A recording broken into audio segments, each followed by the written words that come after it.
മിശിഹായിൽ പ്രിയ സഹോദരീ സഹോദരങ്ങളെ,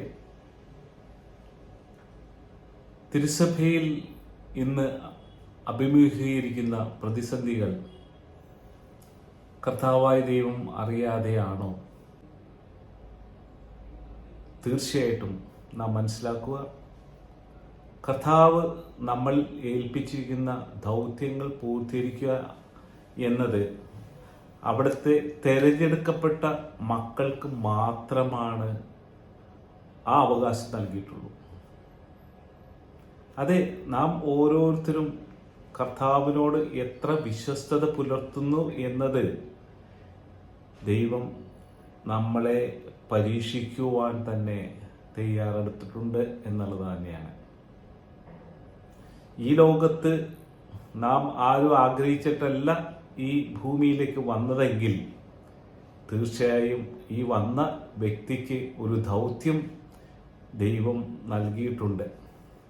അത് എത്ര കണ്ട് വിശ്വസ്തയോടെ നാം ചെയ്യുന്നോ, ദൈവം നൽകിയ വാഗ്ദാനമായ സ്വർഗീയ രാജ്യത്തിലേക്ക് നമുക്ക് എത്തിച്ചേരുക സാധ്യമുള്ളൂ.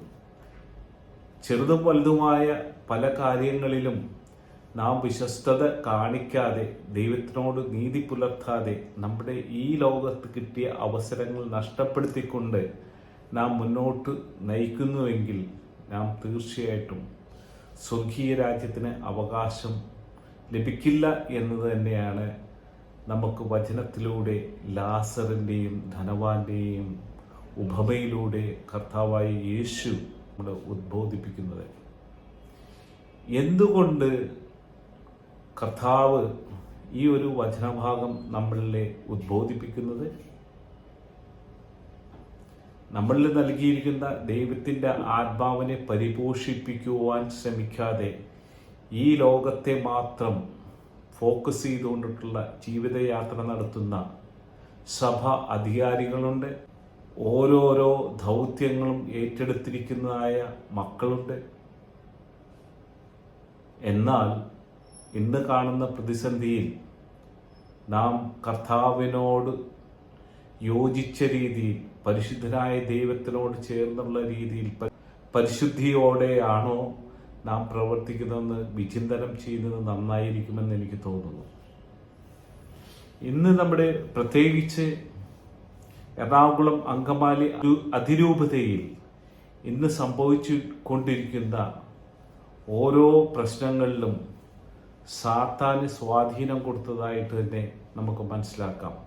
അത് ദൈവജനത്തിന് പരിശുദ്ധാത്മാവിനാൽ നയിക്കപ്പെടുന്ന വ്യക്തികൾക്ക് മാത്രമേ അത് ബോധ്യമാകൂ.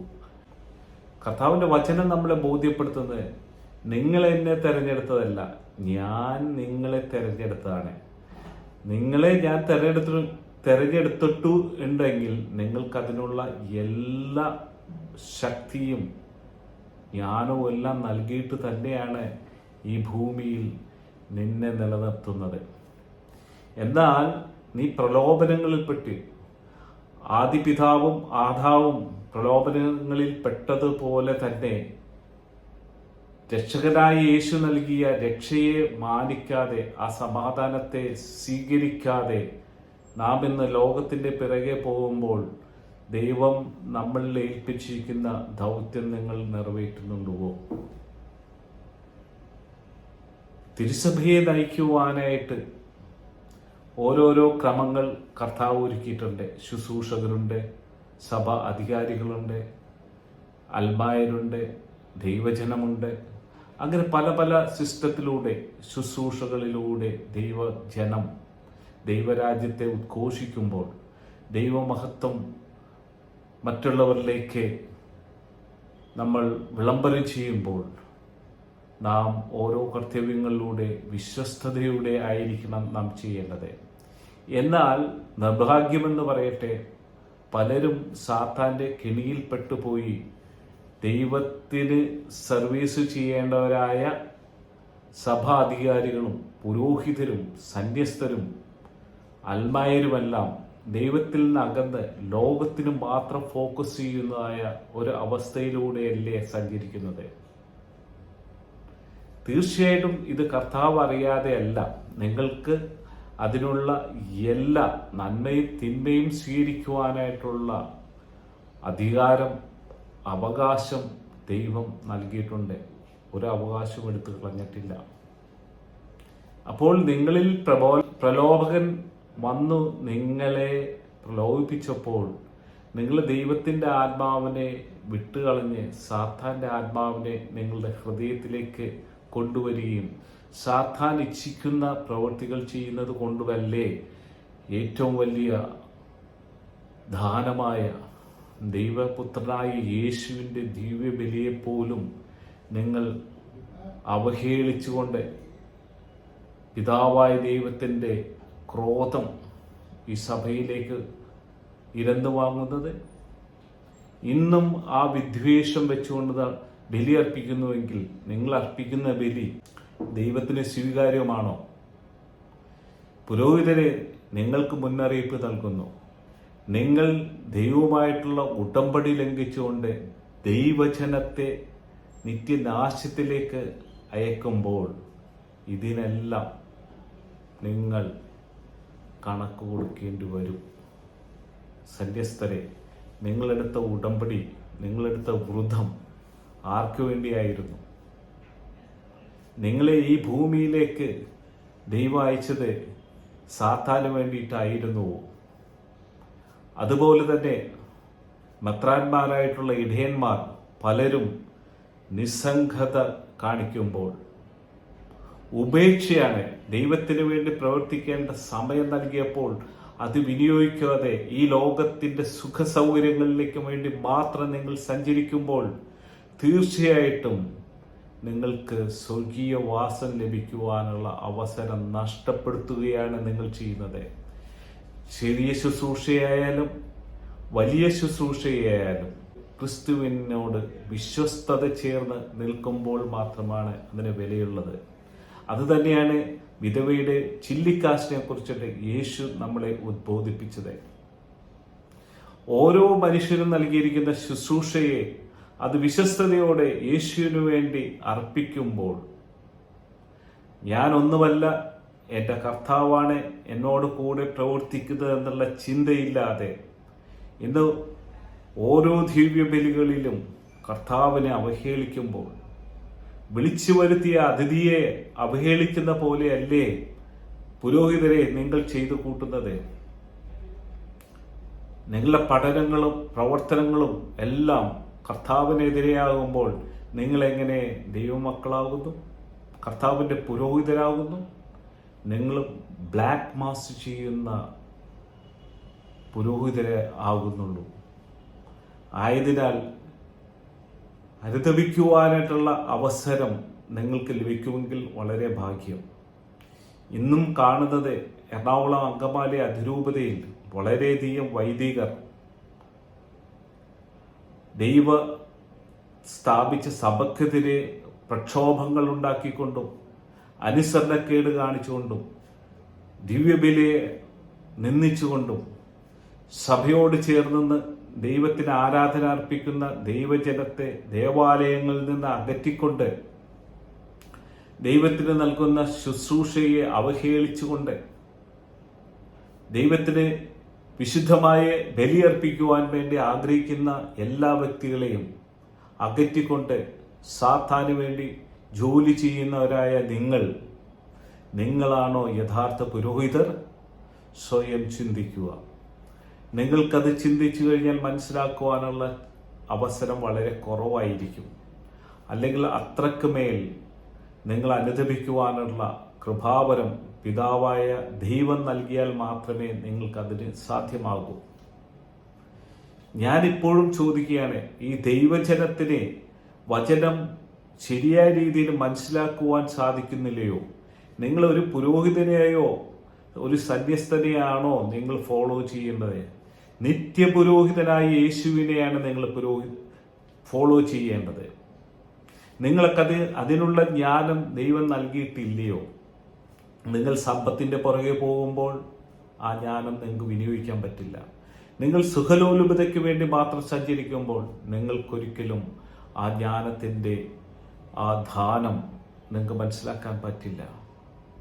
ഇന്ന് പല പുരോഹിതരും അവർക്ക് ദശാംശം എന്ന് പറയുന്നത് സമ്പത്ത് മാത്രമാണ്. പല രാഷ്ട്രീയക്കാരും മറ്റുമെല്ലാം ചെയ്യുന്ന പോലെ ഈ ലോകത്തിനെ മാത്രം ഫോക്കസ് ചെയ്തുകൊണ്ടുള്ള ഒരു ജീവിതം നയിക്കുവാൻ താല്പര്യമുള്ളവർ പൗരോഹിത്യ ജോലിയിൽ നിന്ന് നിങ്ങൾ വിടവാങ്ങുക. കാരണം കർത്താവിന് വേണ്ടി വിശ്വസ്തമായ സർവീസ് ചെയ്യാൻ പറ്റുന്നില്ല എങ്കിൽ നിങ്ങൾ ഇപ്പം ചെയ്യുന്നതിന് ജോലി നിങ്ങൾ ജോലിയാണെന്ന് ചിന്തിക്കുമ്പോഴാണ് ഏറ്റവും വലിയ പ്രശ്നം. നിങ്ങൾ ശുശ്രൂഷകരാണ്. കർത്താവ് ഇവിടെ വന്നത് ശുശ്രൂഷിക്കപ്പെടാനല്ല, ശുശ്രൂഷിക്കുവാനായിരുന്നു. അത് യേശുവിനെ പോലെ സഹനങ്ങൾ സ്വീകരിച്ചുകൊണ്ട് യേശുവിൻ്റെ പാതയിലൂടെ സഞ്ചരിക്കുമ്പോൾ മാത്രമാണ് പരിശുദ്ധനായ ദൈവത്തിൻ്റെ വസതിയിലേക്ക് നമുക്ക് എത്തിച്ചേരുവാൻ സാധ്യമാകൂ. എന്തുകൊണ്ട് ഈ വചനം ഇത്ര ശക്തമായിട്ട് നിങ്ങളിലേക്ക് എത്തിക്കുവാൻ വേണ്ടി ദൈവം എന്നെ കരുപ്പിടിപ്പിക്കുന്നതെന്ന് എനിക്ക് മനസ്സിലാകുന്നില്ല. കാരണം കർത്താവിൻ്റെ ഹിതം നിറവേറ്റുക മാത്രമാണ് ഞാൻ ചെയ്യുന്നുള്ളൂ. കർത്താവ് എന്നിൽ ബോധ്യം തരുമ്പോൾ ഞാനൊരു ഉപകരണം മാത്രമായിട്ട് കർത്താവിന് വേണ്ടി പ്രവർത്തിക്കുകയാണ്, കർത്താവിന് വേണ്ടി ശുശ്രൂഷിക്കുകയാണ്. ഓരോ ദൈവ മക്കളും കർത്താവിന് വേണ്ടി ശുശ്രൂഷ ചെയ്യുക, കർത്താവിൻ്റെ സഭയെ അനുസരിക്കുക, നിത്യമായ ജീവനിലേക്ക് എത്തിച്ചേരുവാനുള്ള അവസരങ്ങൾ നഷ്ടപ്പെടുത്താതെ, അഥവാ നഷ്ടപ്പെടുത്തുവാനുള്ള ഒരു സാഹചര്യം വന്നു പോയിട്ടെങ്കിൽ അനുദപിക്കാനുള്ള അവസരം സ്വീകരിച്ചുകൊണ്ട് ധൂർത്തുപുത്രനെ പോലെ പിതാവിൻ്റെ പക്കലേക്ക് എത്തിച്ചേരുവാനുള്ള അവസരം നൽകുന്നത് ഈ തിരുസഭയുടെ കാഴ്ചപ്പാടാണ്. എന്നാൽ ഇതിനെല്ലാം അനുദപിക്കുകയും പരിഹാരം അർപ്പിക്കുകയും ചെയ്യേണ്ടി വരും എന്നുള്ള കാര്യം സത്യമാണ്. ഈ പുരോഹിതന്മാർക്കാർക്കും ഇതൊന്നും മനസ്സിലാക്കാഞ്ഞിട്ടല്ല, അവരുടെ ധിക്കാരവും അവരുടെ അഹങ്കാരവും കൊണ്ട് അവർക്ക് ഈ ലോകത്തെ കെട്ടിപ്പടുക്കുക എന്നത് മാത്രമാണ് ഇവരുടെ ലക്ഷ്യം. ആ ചതിയിൽ വീഴാതെ ദൈവജനം, നിങ്ങളെല്ലാവരും അഭിഷിക്തരാണെന്നുള്ള സത്യം മനസ്സിലാക്കുക.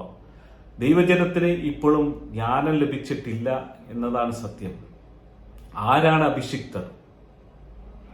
ഈ ചോദ്യം നിങ്ങളിലേക്ക് തന്നെ ഞാൻ അയക്കുകയാണ്. ദൈവവചനം വായിച്ചിട്ട് ആരാണ് അഭിഷിക്തർ എന്ന് നിങ്ങൾ മനസ്സിലാക്കുക.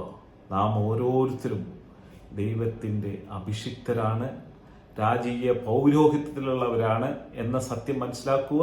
ബലി അർപ്പിക്കുന്നത് നാം എല്ലാവരും കൂടി ചേർന്നാണ്. പുരോഹിതൻ അതിൻ്റെ മുൻപന്തിയിൽ നിൽക്കുന്നു എന്നതേ ഉള്ളൂ. ആ ശുശ്രൂഷയെ നയിക്കുന്നത് ഒരു പുരോഹിതനായിരിക്കും. എന്നാൽ നമ്മുടെ ഹൃദയ വിചാരങ്ങളെല്ലാം, നമ്മുടെ ആത്മാവ് നമുക്ക് വേണ്ടി പ്രാർത്ഥിച്ചുകൊണ്ട് ആ ബലിയിൽ സജീവമാവുമ്പോൾ മാത്രമാണ് നമുക്ക് ആ ദിവ്യബലിയുടെ ശരിയായ അനുഭവം ലഭിക്കുകയുള്ളൂ. ശരിയായ ദിവ്യബലിയിൽ നാം പങ്കെടുക്കുമ്പോൾ നമ്മുടെ കണ്ണുകളിൽ നിന്നും നമ്മുടെ ഹൃദയത്തിൽ നിന്നുമെല്ലാം ദൈവത്തിനോടുള്ള ആദരവ് പ്രകടിപ്പിക്കുന്ന ഒരവസ്ഥ ഉണ്ടാവും. അത് സ്വീകരിക്കാൻ നമുക്ക് സാധിച്ചിട്ടുണ്ടെങ്കിൽ കർത്താവിനോട് ചേർന്ന് നമ്മുടെ ആത്മാവ് പ്രാർത്ഥിക്കുന്നതായിരിക്കാം. നിങ്ങൾക്കേവർക്കും കർത്താവായ യേശു വാഗ്ദാനം ചെയ്ത സ്വർഗീയ വസതിയിലേക്ക് എത്തിച്ചേരുവാനുള്ള സാഹചര്യങ്ങൾക്കായിട്ട് പ്രാർത്ഥിക്കാം, പ്രയത്നിക്കാം. അതിനുള്ള അവസരം ദൈവം നമ്മൾക്കേവർക്കും നൽകട്ടെ എന്ന് ആശംസിച്ചുകൊണ്ടും പ്രാർത്ഥിച്ചുകൊണ്ടും ബ്രദർ തോമസ് ജോർജ്.